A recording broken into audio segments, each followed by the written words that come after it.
¿Cómo estás, Ubaldi? Un gusto, Mariano. Hermoso el estudio. ¿Has visto? Y los saludo, aprovecho de saludar en el Día de la Televisión. Ustedes que son artesanos de la televisión sanjuanina, ¿no? Es así, bueno, muchísimas gracias. Hoy queremos hablar con vos en dos ámbitos. Por un lado en el ámbito profesional como abogado y en el otro en el ámbito empresario. ¿Te parece? Con gusto. Vamos primero por el ámbito de la parte legal. Hay una jueza que ordenó a la Argentina, una jueza de los Estados Unidos, a que entregue las acciones de YPF. ¿Puede una jueza dictaminar una orden a un Estado soberano sobre una deuda, como puede ser en el caso este que es reclamado al país? Yo entiendo que no, el Estado argentino y la Procuración del Tesoro entienden de que no, y también los juzgados americanos entienden de que no. El Departamento de Estado de Estados Unidos ha juzgado esta medida como inoportuna e inconveniente para el propio Estado de Estados Unidos, porque sentaría un precedente negativo para la autonomía o para la soberanía que tienen los estados de su propia administración de justicia. ¿Qué pasa o qué puede pasar en cuanto al riesgo país si Argentina no cumple con un mandato establecido por un juez de los Estados Unidos? Yo creo que la sentencia de la jueza Presca, primero, que es una sentencia dictada en el año 2023 y apelada. Es decir, esta condena a que el Estado argentino deba pagar 16.200 millones de dólares no está firme. Es una sentencia dictada por Presca hace 2 años atrás, que fue apelada por el Estado argentino y no está firme. Y tenemos que analizar un poco cómo viene este fallo en contra de la Argentina de los 16.200 millones de dólares. Lo que hace el Fondo Burford fue comprar un derecho litigioso. Ese derecho litigioso lo compró en la quiebra del Grupo Petersen. El Grupo Petersen tenía 2 compañías asociadas a las acciones de YPF. Cuando en el 2012 el Estado argentino decide expropiarle a Repsol el 51% de las acciones, deja sin expropiar este 25% del Grupo Petersen, y eso le produce un daño importante a Petersen, entra en concurso, quiebra, y el fondo este buitre, bien llamado, compra por la suma de 18 millones de euros, 15 millones de dólares pagó el fondo Burford por el derecho litigioso comprado en la quiebra de Petersen. Por 2/3 partes, porque hay una parte que queda todavía en manos de Petersen. Por el 25% de las acciones, que fue lo que quebró. Bien. Y que se llevó a la quiebra de Petersen Energía, que eran empresas del grupo. De modo que lo que pagó el fondo Burford y fue a reclamar fue una posición litigiosa. Lo que se compró en esa quiebra de Petersen fue los derechos que hubiese tenido Petersen en litigar. Y siempre con un rango de que no signifiquen más que el 25% de las acciones de YPF. Digo para que dimensionemos la lógica. ¿Cuánto puede valer hoy YPF? En el mercado, entre 7 y 8 mil millones de dólares. ¿Cómo va a pagar entonces 16.000 por el 25%? Una locura, por eso te digo, un disparate total, de cabo a rabo. Esta jueza americana puede tener todas las formalidades de ser una jueza, pero lo que ha dicho yo lo considero una locura, es una locura para cualquier estado, no solamente para Argentina. Y sigamos en la lógica, es decir, este fondo Burford compró en 18 millones de dólares una acción para litigar en contra del Estado argentino, lo hizo valer en un juzgado americano de la jueza Presca y se colocó en la misma posición que tenía Petersen respecto al 25% de las acciones de YPF no pagadas. Bien, entonces tenés que tener, si teníamos el 25% en juego, tenés que ver cuánto pagó la Argentina por la expropiación a Repsol del 51% de las acciones en el año 2014. Pagó 5.000 millones de dólares. Y no los pagó en cash, los pagó con un bono a 10 años. O sea, en el mejor de los casos hubiese valido 2.500 millones de dólares. Hubiese valido el 25% de ese precio. Bien. El 25 de 5.000 es 1.250. En aquel momento, ¿que se hizo mal la expropiación? Sí, se conformó mal la expropiación. En aquel momento la Argentina tendría que haber pagado al 52% de las acciones a Repsol y también al socio minoritario porque el estatuto de YPF así lo protegía. Porque eso no se hizo de esa manera es que después hubieron connotaciones y hoy tenemos que discutir, por supuesto que es absolutamente inconveniente para Argentina, pero también para el sistema de derecho. ¿Por qué? Porque nadie en ningún país del mundo puede convalidar que una persona que pague 15 millones de euros o 18 millones de dólares en un momento sea acreedor 10 años después de 16.000. Eso Aparte, no puede hay una caber. cosa, según la ley española, al menos lo que yo leí, establece que que cuando un acreedor vende su deuda a un fondo litigioso, tiene la obligación de ofrecerle al deudor comprar esos derechos litigiosos por el mismo monto al cual se lo vende a ese nuevo acreedor. Con lo cual, para la ley española, la familia Eskenazi, vamos a darlos con nombre y apellido, la familia Eskenazi, debiera habérselo ofrecido al Estado argentino al mismo momento de ofrecérselo al Fondo Buford. Es que no se lo ofreció, lo pagó Buford en la quiebra. Ah, lo pagó Buford en la quiebra. Lo pagó Buford en la quiebra. En realidad, el grupo Petersen, como la Argentina no le había pagado el 25% de sus acciones, quedó en una posición muy desventajosa, entró en quiebra, esas dos acciones, que era Petersen Energía y Petersen asociada, una sociedad asociada a las acciones de YPF, presenta su quiebra y el Fondo Buford compró en la quiebra la posición litigiosa, el derecho a litigar. Ahora, yo te hago una pregunta. ¿Por qué no se investigó también cómo llegó la familia Eskenazi a hacerse de esas acciones? Digo, podría haberse estudiado también eso, porque si existiera alguna irregularidad en la compra de esas acciones, tal vez no tendría derecho a litigiar sobre el total, ¿o no? No, el grupo Petersen compra el 25% de las acciones con fondos de terceros. Le pide plata a bancos y se financia con fondos que no eran propios y después devuelve ese dinero. Se lo varios bancos internacionales y también Repsol le otorgó un préstamo que después fueron devueltos con...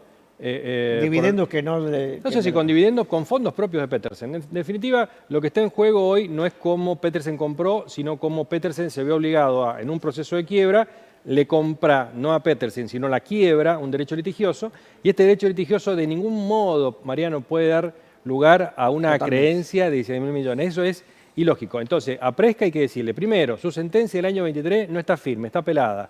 Si me preguntan a mí, eso no puede prosperar de ninguna manera, porque el derecho no puede ser derecho ilógico que convalide Estados Unidos, no va a suceder. Y asimismo, el propio Estado americano está diciendo, nosotros no vamos a convalidar semejante desatino. Entonces le pregunto, supongamos que Presca dice, embárguese las acciones. Dicho sea de paso, Buford jamás quiso acciones de YPF, no vino por acciones de YPF.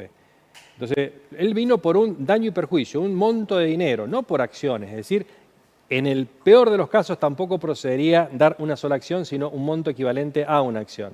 Entonces, supongamos que Presca insista en esta situación tan desventajosa para la Argentina y que el Estado argentino no acceda. ¿Qué puede hacer un juez después de emitir su sentencia? Pretender que la policía, entre comillas, el poder de policía que tiene el Estado, convalide. Vaya el Estado americano que proceda a Manu, digamos, a obligar al Estado. Eso no va a suceder. Eso no va a suceder. Claro, no va a suceder por dos cosas. Primero, porque Estados Unidos, el Departamento de Estado, considera que esto es una medida ilógica.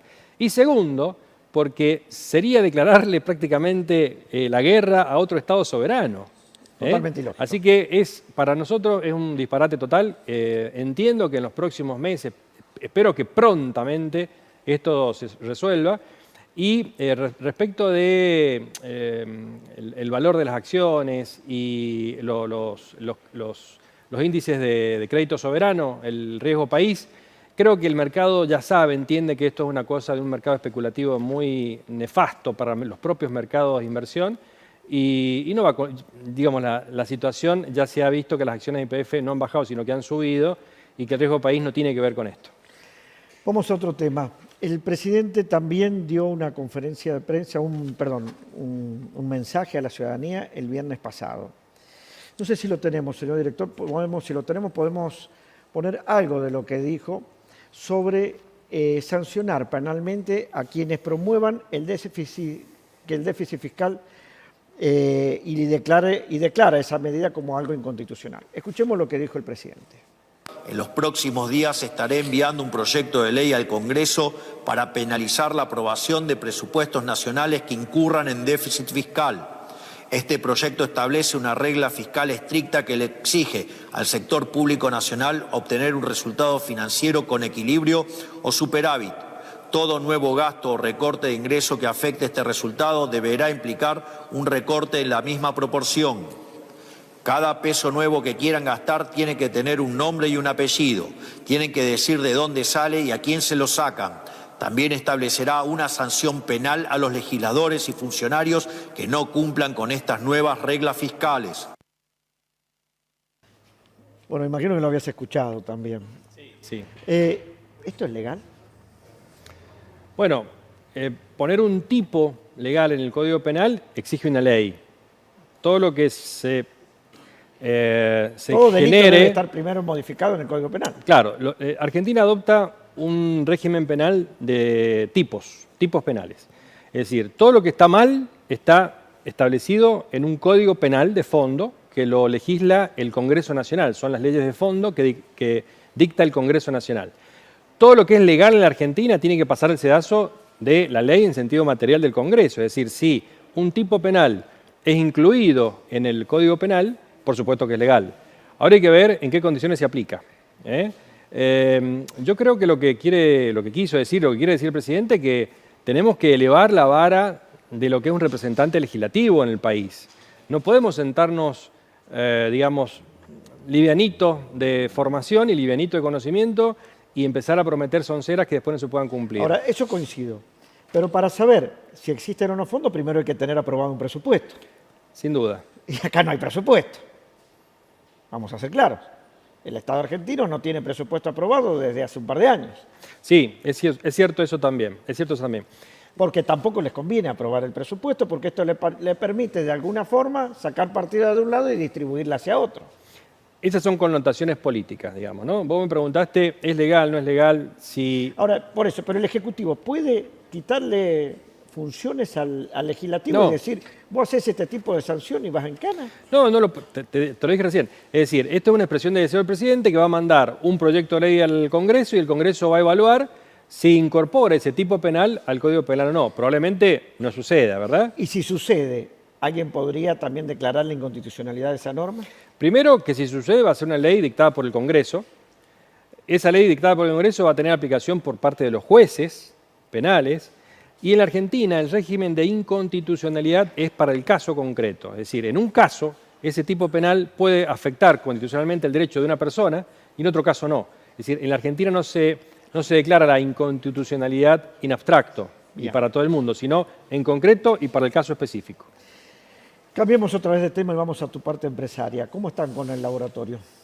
Bien, expectante, trabajando mucho, montar un laboratorio de geoquímica es un proyecto para toda la vida de San Juan, ¿no? Es decir, es algo... Dígale a la gente, ¿qué es lo que es el laboratorio? ¿Qué es lo que hacen ustedes? Analítica de geoquímica, es decir, nosotros lo que analizamos es la composición mineralógica de las muestras que llegan al laboratorio y que vienen de las profundidades de la tierra sanjuanina. ¿Existe otro laboratorio en San Juan? En San Juan no. No. Las empresas En mineras, Mendoza sí. En Mendoza las empresas mineras en San Juan, ¿los están contratando? Sí, nos están contratando, están muy interesados porque venimos a resolver un problema que ellas tenían, que era llevar cantidades y toneladas de piedra a una provincia para que sean tratadas mecánicamente y giradas a Perú, a Chile, a otro lado. Con nuestro laboratorio le damos una solución inmediata a la empresa de exploración y por supuesto que cualquiera va a preferir comprar el pan en la esquina de la casa que tener que viajar 14 kilómetros para comprarlo, ¿no? Lo que tenemos que garantizar nosotros es que nuestro servicio sea de calidad, con los mismos estándares que ellos están acostumbrados a contratar, y eso es un proceso de mejora continua que no tenemos que estar pendiente de lo que otro haga, sino ocupados y concentrados en mejorar día a día nuestro servicio. Ahora ha sido una apuesta fuerte. ¿Cuántas fuentes de trabajo hoy están generando en el laboratorio? Hoy 35 personas, un solo turno, pero la expectativa es 3 turnos por día, es decir, 3 turnos, o sea que esa dotación de personal puede pasar las 100 personas. Muchos de ellos profesionales. La mayoría, ingenieros químicos, laboratoristas, ingenieros ambientales, técnicos químicos. ¿Es cierto que están trabajando además para otras provincias? Sí, estamos trabajando y por supuesto QLabs nació para ser líder en la Argentina por lo menos de geoquímica y si bien es cierto tenemos nuestra base en San Juan, prontamente vamos a abrir una base en Iglesia, en el departamento de Iglesia. Esto es un proyecto conjunto con la gente de la Municipalidad de Iglesia y para atender los grandes proyectos como Vicuña y Veladero y todos los que se alojen en el Valle Iglesiano, básicamente el Distrito Vicuña que es un distrito que está dando noticias increíblemente buenas para San Juan en materia de cobre y de minería. Muy bien, Ubaldino, como siempre, muchísimas gracias. Gracias a ustedes. Vamos a un auspicio y vamos a hablar también de inteligencia artificial aplicada a la medicina.